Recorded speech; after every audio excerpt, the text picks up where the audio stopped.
So here is the parts caster. Right now, everything on the guitar is Fender except for the pick guard and the strap buttons. The pick guard is Warmoth, the strap buttons are Dunlop. The body is an American Professional 2. You can tell that by the contoured plate heel and that it says American Professional 2. That includes the bridge. That's how the guy sold it to me. And then it is an American Performer neck. And I went with the Performer neck because of several reasons. Number one, I could get one. And it has the satin finish on the back of the neck, which I prefer. It doesn't really look that different. It's just not glossy. It has a 9.5-inch radius, 22 frets. It's the modern C carve instead of the deep C, so it's a little thinner than the deep C, which isn't really a huge deal. Pretty much anything that Fender makes is comfortable for me.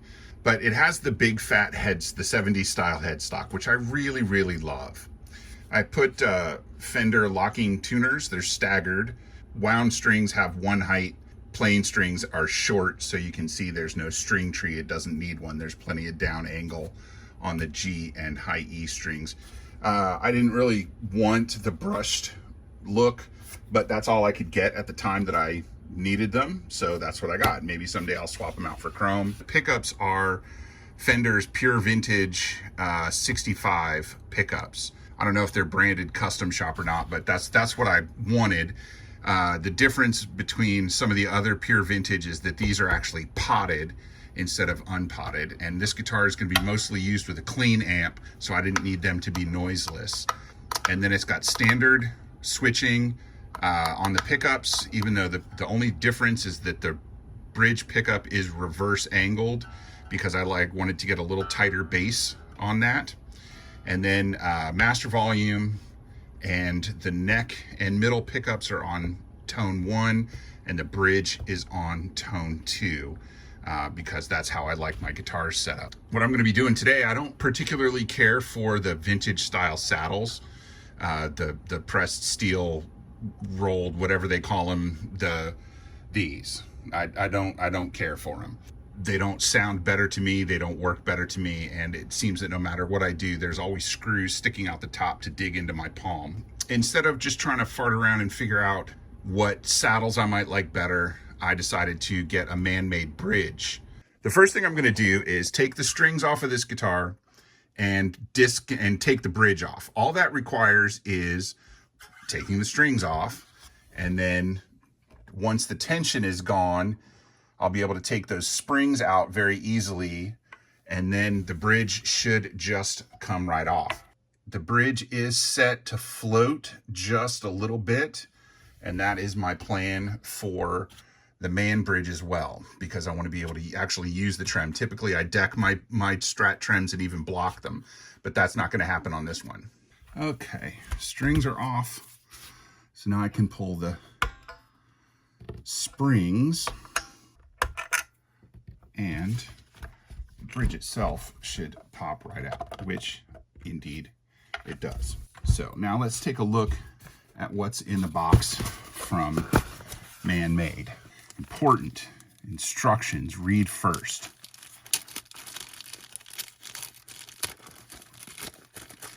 Allen wrench, a pick that goes in the garbage, business card.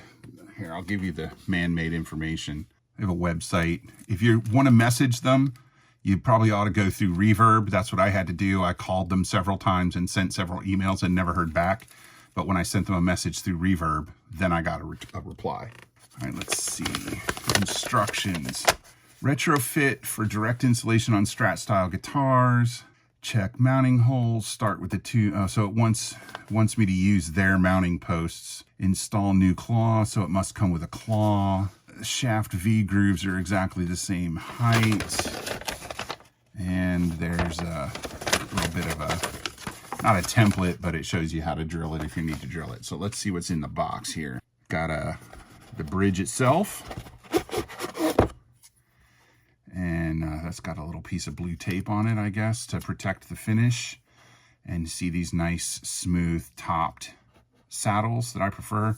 This is nice and heavy, MannMade USA branding on it. Got a bunch of debris falling out of the...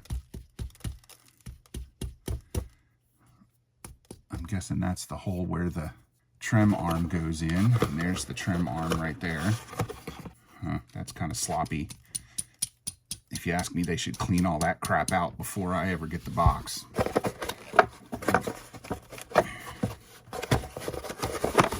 That certainly is a tight fit. Posts, and this is a bag with a claw and what looks like 5 springs and some other screws. Now this is a good box. I'm going to keep that after I dump the last of the crap out of it. It's a good piece of foam. I'll hang on to that. So here's the 2 bridges, and just looking at the MannMade one, it's quite a bit more substantial than the fender bridge. Obviously it's the same size, but it feels a lot more substantial. The base plate looks about the same size, but it's thicker. It's got more material to it than the fender one. It's just this little thin plate. I don't know if it's machined or if it's bent, but it's got that, where this is definitely machined out of one piece. What is this doing on here? Yeah, you can see the machining marks here. This is where you really notice the difference. The blocks are similar thickness at the top, but this one has a taper down towards the bottom, which is probably lets you get more of a dive bomb because it doesn't hit the back of the cavity in the guitar. So I'm guessing that I won't be able to quite dive bomb so far with that, but that's okay. That's not what I want to do with it. I want to be able to add some vibrato. And then this is a pop-in arm rather than a screw-in arm like the fender bridge has. And it looks like it'll stay where I put it, more or less. I don't see anything for tensioning. Oh yeah, there it is. So there's a little, you can tension the insert there to put a little more or less strength on that arm. So let's see, how does it fit, and do I need to change the posts? Because I don't know that I do. You know, I'm not going to change the posts. It looks like that pivots nice and smoothly. It fits snugly against both posts. So I'm going to flip this puppy over and get some springs in it. Springs that came out of the guitar. And that'll get me tension against the posts. There we go. That's kind of the hard part. Now the bridge itself is quite a bit heavier than the stock bridge. It goes down, I can put it all the way down to the pick guard, so it goes down plenty far enough. And so now let's put some strings in it and see if we can get it to go back to floating. I'm not going to make you watch me put strings on it, but I will show you. I'm using these Ernie Ball Ultra Slinkies. I use Ernie Ball strings on all my guitars, all my electric guitars. And I usually use regular Slinkies, which are 10 to 42, I think, 10 to 46, something like that.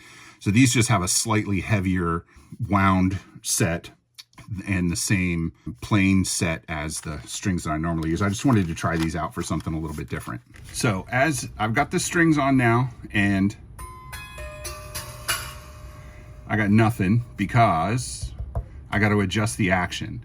So this is going to be like an iterative process, back and forth a lot, as I figure out how high the saddles need to be, and then intonate them, and then finish setting up the guitar, and then I'll have to set up the pickups. So a lot of this is going to happen off camera, because you don't want to watch somebody. There are plenty of videos out there of somebody setting up a Strat, and you don't need to watch me do it. So I'll be back when it's all done, and we'll look at the results. One thing I want to note, though, is that the tool that they include doesn't seem to fit any of the pieces on the actual bridge itself. It doesn't fit the saddles. It doesn't fit the trim arm hole, tensioner. I don't know what this tool goes to, so I'll just throw it in the box with all my other stuff and use it for something else. bridge on. I've got the heights roughly adjusted so that I get a clear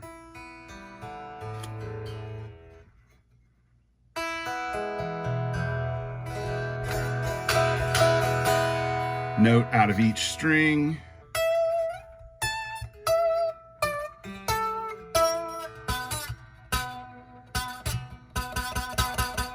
That one's a little buzzy, but I don't usually play that note, so I'm not going to worry too much about it.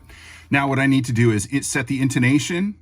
Then once the intonation is set, I'll double check the neck adjustment. I may need to back off the truss rod just a little bit. I did have to, and I'm going to have to do it again. I need to adjust the screws in the claw because that's a little farther up than I want it to be. I want it to be a little flatter. What I thought was interesting is the tool that they include with the bridge doesn't adjust the saddles, nor does it adjust the stiffness or the tension on the trim armhole. For the saddles, I needed a 0.050 Allen wrench, and for the tension adjustment, I needed a 1/16 Allen wrench, neither of which was included in the box. So I think that's a pretty big oversight on their part, if you ask me. I love the quality of these things. I'm not going to cry about it too much. And as you can see, it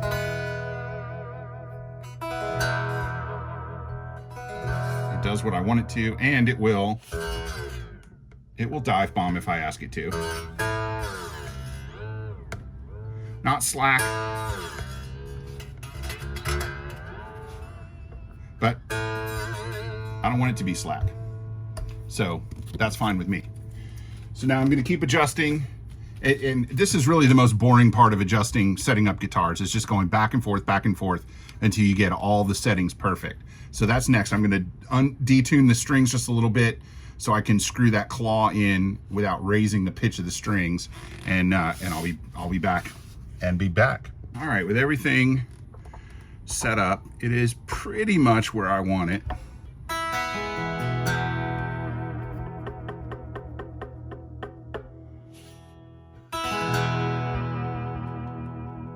You can hear it when I pull up, it hits the deck, hits the top of the body. So I'm gonna have to work on that, get it perfect. I might need to add another spring.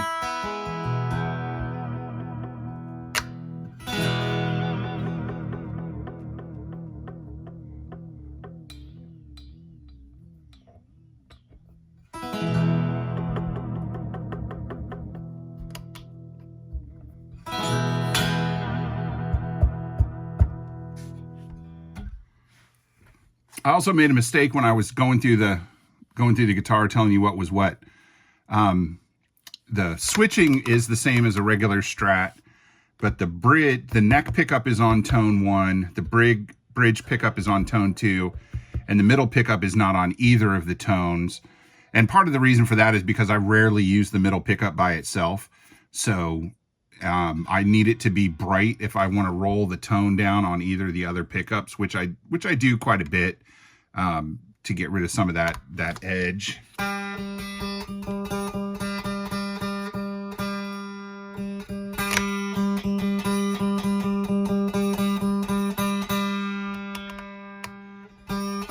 But then when I add in the middle pickup in the 2 and 4 positions, it gives me that sharpness again without being overwhelming.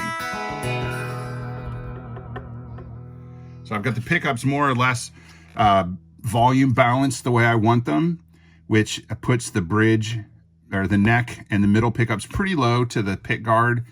But that's because I primarily use the bridge pickup on this guitar, or will be using the bridge pickup on this guitar. So I noticed some metal shavings on the pick guard. I must have knocked loose.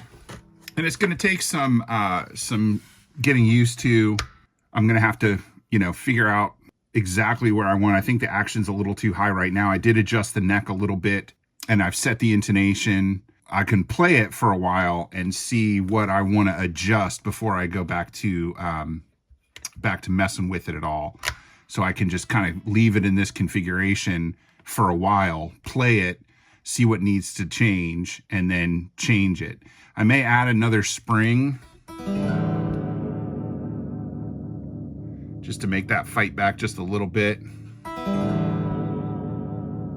had to move the claw back and forth several times until I found a good balance in where I wanted the bridge to be. I don't know if you can see that it's floating just a little bit there, but that's what I wanted.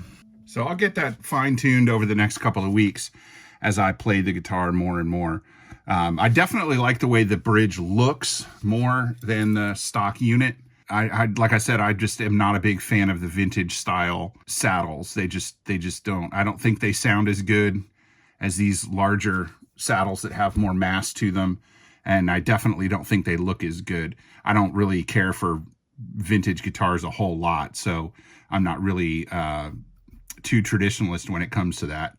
But I got the height okay. I got the intonation on. I got the tuning fine. And like I said, I'll play it for a little while and see how it goes. Thanks for checking it out. I hope you learned something.